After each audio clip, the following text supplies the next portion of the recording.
And here is the Vegan's Almanac for today, the 18th of January. January 18th is National Peking Duck Day, a day invented to encourage people to eat ducks. The white Beijing duck, or Peking duck, is the bird that is traditionally roasted for this meal. The duck is killed at 65 days old, plucked, pumped full of air between the skin and the muscles, soaked in boiling water, and skewered. He or she is then hung to dry, glazed with sugar coating, and left for 24 hours to make their skin crispy. The bird is then roasted. The traditional Chinese Peking duck meal begins with a serving of their skin and a sugar dip.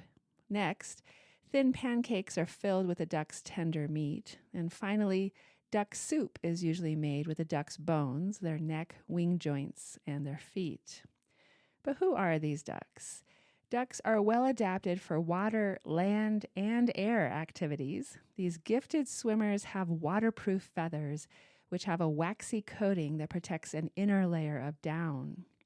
A duck's feathers are so waterproof that even when the duck dives underwater, the downy underlayer of feathers right next to the skin will stay completely dry. They can swim in cold water without catching a chill because their feet have blood vessels that are close together so they don't lose heat. Some duck species can dive up to 240 feet below the water, and others can fly as high as 21,000 feet in the air, although most migrate at heights of 200 to 4,000 feet.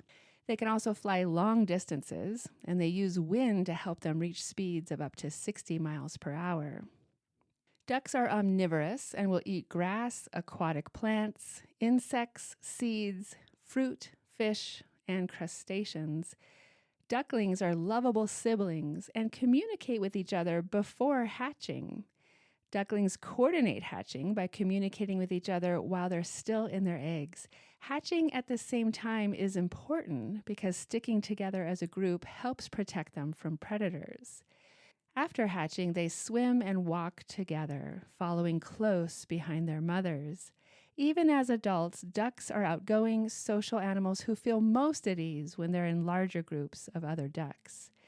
In these groups, they are free to spend their days foraging for food and sleeping soundly, knowing their friends will warn them of any danger. Most duck species are monogamous for a breeding season, but they do not often mate for life. Instead, the females will seek out new mates each year, choosing the healthiest, strongest, best mate who can help them pass on their genes to a new duckling generation. Ducks have better vision than humans. The shape of ducks' eyes allows them to see things near and far simultaneously and in sharp focus. And since their eyes are located on either side of their head, they are able to see almost 340 degrees around. They can also move each eye independently and sleep with one eye open to watch for predators.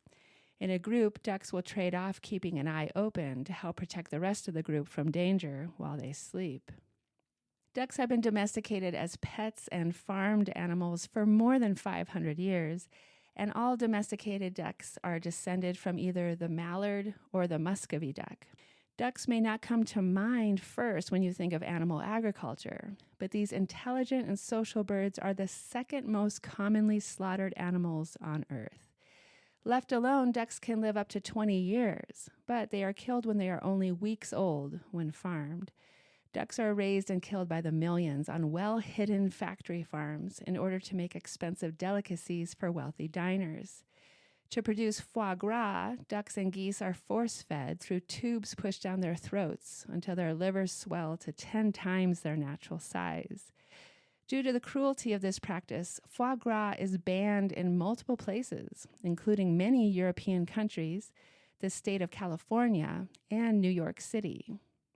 Duck meat brings maximum profits to the industry and maximum suffering to the tortured birds. More than 31 million ducks are killed each year for their flesh. These beautiful animals who are meant to swim, play, forage, and raise their young are deprived of all these natural behaviors when they are crammed by the thousands into dark sheds. Today, celebrate Peking Duck Day by leaving ducks alone. Instead, eat delicious vegan food. And here's a poem for today, The Muscovy Duck by Henry Lawson. It is a wondrous thing to see and a wondrous thing to tell. Her ducklings know as much as ducks the day they leave the shell. That she is proud as proud can be is plain to any dunce. The little ducklings set to work to grow up ducks at once. And on a sunny winter's day, 'tis a good thing for the eyes to see her waddle round and watch her ducklings catching flies. I love her for her waddle and her patience and her pluck, her wag of tail and nod of head, the quaint Muscovy duck. The Muscovy Duck by Henry Lawson. This has been the Vegan's Almanac with the reminder that all animals want to live.